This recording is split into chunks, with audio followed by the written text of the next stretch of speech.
All right, I'm Matt. And I'm Sophia. Welcome to The Nightly from Hatch, a slumber party for pop culture lovers. How's it going, Sophia? It feels like it's been ages, actually. I know, I haven't seen you for years. I'm good. How have you coped? It's been really hard. I cry myself to sleep, whatever, but it's okay. I can only apologize. Yeah, it's okay. I'm okay. I'm in kind of hibernation mode, I feel like right now a little bit. But yeah, how about you? I'm all right, thank you. Yeah, just the usual, driving up and down the country, telling jokes, stopping at motorway service stations. And now, nice to be back sort of home and in one piece. And like you said, hibernating, I think, as well. As soon as the weather gets a little bit chilly, I don't really want to go anywhere or do anything. I know. It's hard. Just bed down for 3 or 4 months. For a couple months. Yeah. I'm just going to be gone for a couple months. Just 3 months, and then I'll be back. Yeah. I mean, if we could just do this solidly for 3 or 4 months, yeah, that would be good. nice. Just live stream 24 hours a day. Yes. Some people do that. Wait, how long were you on the road this time for? It was only 4 or 5 days total, Okay. but it was a lot of driving because I refuse to use public transport because I don't trust it. Have you had bad experiences that have turned you on it? Only 1 or 2, and nothing even that bad. But I just know that the potential is there, so I'd rather just avoid it. Of course. I know if I'm driving and I'm in the car, I'm going to get to where I need to be. Yeah. So just never want to let anyone down. That's the worry. Yes, of course. And if you don't make it, you're the one to blame.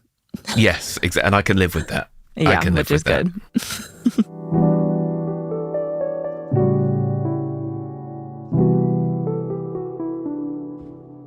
So, Sophia, I thought tonight we could play a round of Drowsy history. Perfect. Basically, what we're going to do is I will tell you a story from history, but entirely from memory. So if we get stuck, we'll just Make it up. rewrite what happened. Perfect. So what I'm trying to say is a disclaimer for anyone listening. If you're looking for proper historical insight and accuracy, you're not going to get it. You're not in the right place. Just enjoy the ride. It'll be roughly what happened. And tonight, I've got what might be my favourite sort of top line of a history event ever. Okay. This is the Great Emu War. Oh, Do you have any awareness of the Great Emu War? I think that I've listened to a podcast episode about it or something. I think I'm vaguely aware of the Emu War randomly. Oh, perfect. So you might be able to fill in a few gaps. No. No, that's not what I said. Just enough to recognize the name. Well, we'll see. You never know. It might jog your memory a bit. Right, it might all come rushing back to me. Fingers crossed. So we're starting in Western Australia Okay. in the early 1930s. I want to say 1932. Okay. Say it. Do you know what? I'm going to say it. Say it. It was 1932 in Western Australia. Perfect. And basically, a lot of people had migrated to Western Australia because it was like post-war Australia, First World War, that is. So a load of people migrated to Western Australia, which is quite tough land to farm. And then what made it harder was that there was a drought somewhere else in Australia. And it basically sent a load of emus to Western Australia. Okay. It must have been a drought in Australia because they can't fly, can they, emus? No, I don't think so. So there was a drought within walking distance. Yeah, but who knows how long an emu can walk? Probably a long time. They're deceptively ginormous emus, aren't they? Yeah. Big legs, big legs. And Yes. that is a huge part of the story. So Okay. these emus started breaking into these farmers' fields, and they're new farmers as well, recently migrated there. Yes. They're not seasoned, experienced farmers, so they're struggling anyway. And then these emus break into the farmland and they start trampling and everything. They eat everything.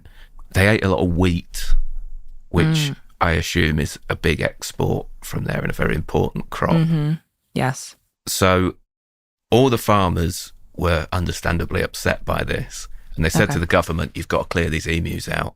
No. Yeah, I know, which is, well, no. Is it tragic? We'll see. I don't know if it's tragic or not.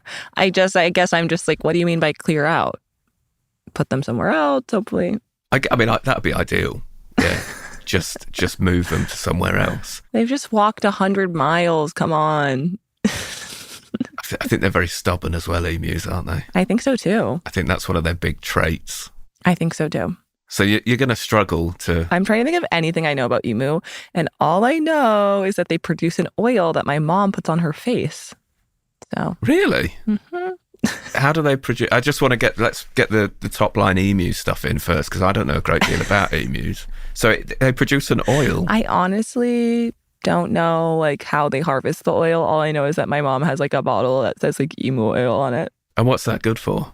I also don't know. It's like she's putting it on her face, I think, but is that good? I don't know. But she does a lot of stuff like that. She does a lot of like tinctures and supplements and stuff like that I'm like, okay, if you think that helps, it helps, is how I feel. Yeah. I think that's, also, you never know if it's just a bottle called emu oil. Yeah, it could be something completely different. It could be oil for greasing emus. Yes, it could. I'm like, Mom, you've made a terrible mistake. It's not oil from an emu, it's oil for an emu. You've got to stop greasing emus. You have to stop. Well, they could have done with her in Western Australia because they were struggling to shift these emus. You know, greased or not, they were not going anywhere. Yeah. And I feel like the government, they maybe could have tried a couple of other things first, but they went straight in with, we'll get the army. Humans fighting emus. Yeah, humans versus emus, which you'd think should be a fairly one-sided affair. Kind of, but... Because especially the Australians, they're fresh out the First World War as well, so they're kind of match fit. Or they're tired. Or yeah, depending on how you look at it. And emus have like huge legs that they like want to kick you with, kind of. I think so. I think the main issue that they found, because obviously they thought, well, we'll just send the army in with machine guns. That was the idea. Sure. Okay, see, so this is what I was scared of when you said clear them out. I said, I hope they're putting them somewhere else. They're not. They're fighting them. They're actually fighting them. They're fighting them. Which I agree is not... The idea of it upset me at first until you hear the rest of the story. Right. Because they set up with these machine guns and thought, well, this will probably be the easiest day at the office we've ever had. They start shooting at the emus, and the emus just scatter into loads of different little groups. Then the emus pull out their guns. Yeah. Yeah. And they're all wearing bulletproof vests and stuff. Come on. Well, actually, they pretty much are. So part of the issue is they've got really thick hides. Right. So if you shoot a bullet at an emu, like 9 times out of 10, it will just sort of graze off. It doesn't really do anything. Yeah. And they got massive legs, so they just legged it. They've run off in all directions. And I don't know what the end game is here, because like in a normal war, you could probably turn up with a big army and a load of machine guns, and the threat would be enough to... Yeah. But it's very difficult to reason with an emu. Yeah, well, the guns mean nothing to them. Yeah, they've got no idea. They're not like, fine, we'll go. Now that you're here with the guns, I guess we'll go. That's not really their vibe. They're kind of like, I don't know what that is. I have all this fur and huge legs, so try me. Yeah, it's the perfect... Well, actually, I mean, the opposite, the perfect opponent. Like, for them... It's the perfect opponent if you're on the side of the emu, which is where I find myself to be. Yeah, I do sort of side with the emu as well. But I don't know what an emu would be scared of. What could you roll up to a field full of emus that would potentially get them to back down? Whatever's above them on the food chain, I suppose. But I think... What is above these guys, though? From what I've read about them, they are the alphas. Yeah, maybe they're completely fearless. Yeah. I actually don't know what you could do. I don't know what could scare them. Yeah. You have to make yourself big and start yelling at them like with a bear. Yeah, I wonder what is the tactic if you do get stuck with an emu. It's a frightening thought. But are they known to attack? I think it depends. Under a circumstance where they're not being threatened by an army of people with guns, you know what I'm saying? Like, if it was just me and an emu, would I be like in danger inherently? I'm tempted to say yes. Okay. Purely because from what I'm taking from this... Their size and stature? Yeah, and they strike me as quite unreasonable. Yeah. I don't think they're very reasonable. Okay. I'm reading something in one of our beautiful encyclopedias here in the Pillow Fort, which is telling us that emus are not typically aggressive, but they can be dangerous if they feel threatened or are protecting their young, kind of a classic scenario. They will often try to run away first, but if cornered, they can deliver powerful kicks with their strong legs and sharp claws. I didn't know they had claws. I didn't know. Which can cause serious injury. They are generally more docile than ostriches. Okay, so maybe the thing that could make them scared is if they brought in an army of ostriches, and can even be friendly and curious, especially when raised around people from a young age. Okay. So you could domesticate an emu, in theory. You could, but you shouldn't. It's not right. No, It goes against God. I could take an emu for a walk, I reckon. You have an emu in your house. Then it's just the emu's house, because the emu is far larger than you. Yeah, that becomes that's the sole landowner. Yeah. Yeah, so they're not inherently aggressive against humans, at least. Yeah, apparently Okay. not.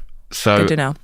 I'll tell you who it is. Major Gwynedd Purvis, Wyn Aubrey Meredith, Okay, who an aggressive man, a major, of course. and a ridiculously long, confusing name, which could be Welsh Australian. It sounded like you said his name and then you said it again in Latin.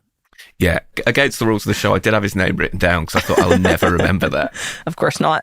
There's no way to. And I stupidly backed out after 2 names, like an idiot, when there's 5. All right, well, yes, you can't. He has 5 names. Pick your favorite 2, and those are the ones we'll use. I'm going to go with Gwynedd Meredith. Amazing. Major Gwynedd Meredith. That does sound like Latin, does it not? You're like pluribus. I was like, what are you saying? Yeah, it does, yeah. We should see if we can get that translated somewhere. So anyway, Gwynedd, he was the one who kind of led the Australians in.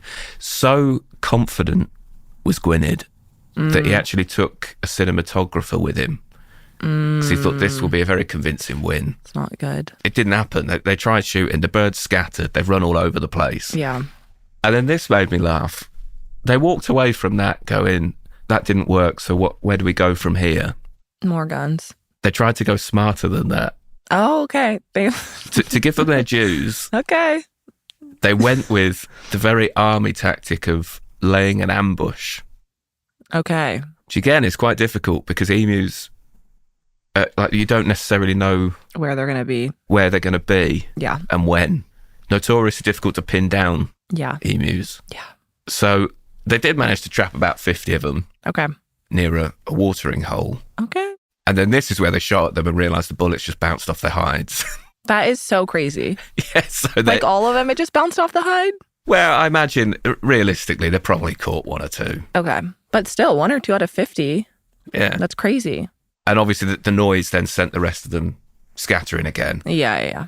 So they were chasing them with they were in trucks, Yeah. just driving across the field, machine guns on top of trucks, trying to shoot at emus. But obviously the uneven ground meant the bullets were going all over the place. Right. The emus were running quicker than the trucks. Yeah. There was one instance where a truck hit an emu and it did more damage to the truck than the emu. Yeah. Which is unbelievable. This is what happens when you try to play God against nature. They should have just let the emus get on with it. Yes. So a truck ended up in a ditch. They spent a load of ammunition on it. And in the end, they had to back down. And the emus won. They had to just say, well, they're going to have to just stay there because there is nothing else we can do. Okay. Which I think is incredible. So the emus were, and they still are today, they were considered the victors of the Great Emu War.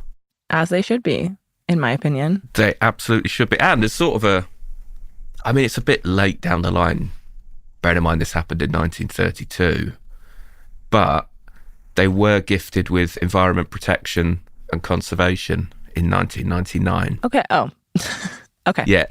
There was a 60-year period in the middle where I think they were still... There was still some tension and animosity, but they finally got it. Okay. Yeah, they got round the table with the emus. Thank God for the emus. What an embarrassing thing to happen, though. It is embarrassing, that is. Especially, like I say, when you come out of the First World War where you've beaten, the German, Austro-Hungary army, which was all about world dominance, and then you've got beaten by a group of emus. Yeah. God, that would really hurt the ego. It would, but I think it's important for those people to have their egos hurt a little bit. Yeah. And it's just a lovely win. I like an underdog story. It is kind of like if it was like a championship rules or like tournament rules, it means that like the emus won the First World War or the Second World War, sorry. Which one did you say it was? It was the first. It was the first, right? Okay. Yeah, the Australians had to go into the Second World War off the back of getting beat by emus. Right, okay. It's not great. It's not great for the morale. Okay. Yeah. It's not amazing. They're like, let's get them in. But yeah, you're right. If it's like winner stays on, it should have been emus versus Hitler in the next round. Exactly. That's exactly what I think. Which would have made for some great documentaries on the History Channel. Yeah, talking head with an emu. It's just kicking the camera. So there we go. That was the Great Emu War of 1932. Thank you. Any questions? I don't actually know if I have any questions. Wait, I have one thing that I want you to jog my memory on. Mm-hmm. Why did they want the emus out of there so that they could farm? Yeah, so they were basically destroying crops. Right. And I think it was sort of twofold. They were destroying the crops, but also making holes in the fences so that other animals would get in. Oh, okay. And then it was a combination, yeah. They were starting an animal revolution. Yeah. Why has nobody done a film about this? I feel like, do you think they haven't? I feel like they have, but maybe I'm wrong. They must have done. It'd be a very missed opportunity if they haven't. It certainly would be. Oh, sorry, I've just got just had a note from the producer. This is a very interesting addendum to it. Okay. Despite the problems encountered with the cull, the farmers of the region once again requested military assistance. Oh my God. In 1934, 1943 and 1948, but every single time it was turned down by the government. Thank God. But what was going on there? Something bad was happening. At that point, that's probably where you... Are you still on the side of the emus at that point? Because they sound like a nightmare. I kind of am. I'm like, sorry. I'm kind of like, at this point, y'all need to move away. This is Emu Town. We can give it up. They've made their place. They won. You could have, you know what I mean? You fought. Yeah. They won. It's their territory. That's a good point. It's just time to go. Yeah, if they won, then you can't really argue with that, can you? No. And you don't want to fight them again. And I'm like, what do they think the military is going to do? They tried their hardest to fight them. Their weapons did not work. Yeah. So I don't know what they think is going to happen. Oh, and also the emus would have presumably learnt lessons, regrouped. Yeah, the emus became faster, stronger, smarter. Yeah. And they're eating a load of wheat as well, so they'll be jacked. Big jacked emus. Yeah. I wouldn't go back there. They look good. They're looking great. Yeah. They're in peak physical condition. So yeah, I'm on the side of the emu. Do you know what? I think ultimately I am as well. I don't know how you can't be. They've won a war. Let them get on with it. Yeah, I'm certainly not on the side of the people who are trying to shoot the emus. I agree. Well, I'm getting pretty sleepy, Sophia, after all that. I think it's about time to turn in, I reckon. I think so too. I'm going to count emus as I fall asleep. So I'll talk to you next time. Good night, Matt. Night, Sophia.